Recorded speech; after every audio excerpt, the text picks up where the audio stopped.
BGB আপনাদের পক্ষ থেকে কার্ডের মাধ্যমে মাদক ব্যবসায়ীদেরকে ছেড়ে দেওয়ার ব্যবস্থা হয়।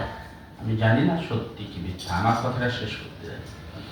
সেটা কি যে আমার বাড়ি তো খুব বর্ডার এলাকায়, সে কারণে বলছি যে সিগারেটের ওই যে কাগজ আছে, ওই কাগজে কার্ড দেখালেই যে বোঝা যায় এটা আমাদের কন্ট্রাক্টের লোক, তাকে ছেড়ে দেওয়া হয় এভাবে। আর যেইগুলো তাড়িয়ে ধরা হয়, আপনারা তো দৌড়াতে পারেন ভালো, আপনারা শক্তি সামর্থ্য, আপনাদের দেখেই ফেলে পালিয়ে যায়, একটা আসামিও অ্যারেস্ট হয় না, এই বিষয়গুলো একটু সর্ষের মধ্যে ভূত এরকম একটা ব্যাপার। আবার এই তথ্যটাও এসছে, ধরেন 1000 বোতল ফেন্সিডিল, অসমর্থিত কথা, সবগুলো কিন্তু অসমর্থিত কথা, একটা হচ্ছে সত্যি, আমি তা বলছি।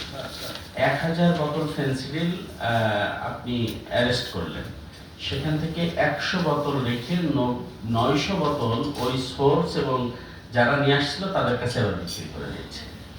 এখন এই কথাগুলো সত্যি না হোক এটাই চাই, কিন্তু বাস্তবতা কি এটা একটু বলবেন স্যার। এই ধরনের বিজেপিতে নাই স্যার। আমরা যেসব মালামাল আটক করি সম্পূর্ণ আমরা স্যার স্বীকার করি, থানায় ডায়েরি করি এবং এটা স্যার ভেটেরেন সদরে জমা করি, ওইখান থেকে ধ্বংস করা হয়।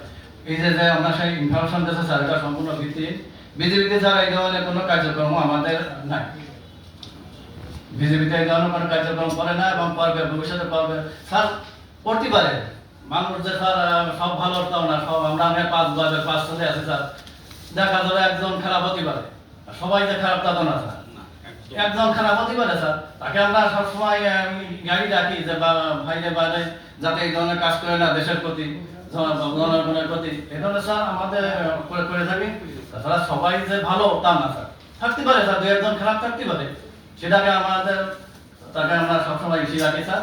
আর যে আপনাকে এই সকল তথ্য দিয়েছে স্যার, সম্পূর্ণ ভুল তথ্য। আচ্ছা, আমরা বলেই আমরা খুশি স্যার, বিজেপিতে স্যার এই ধরনের কার্যক্রম চলে না স্যার।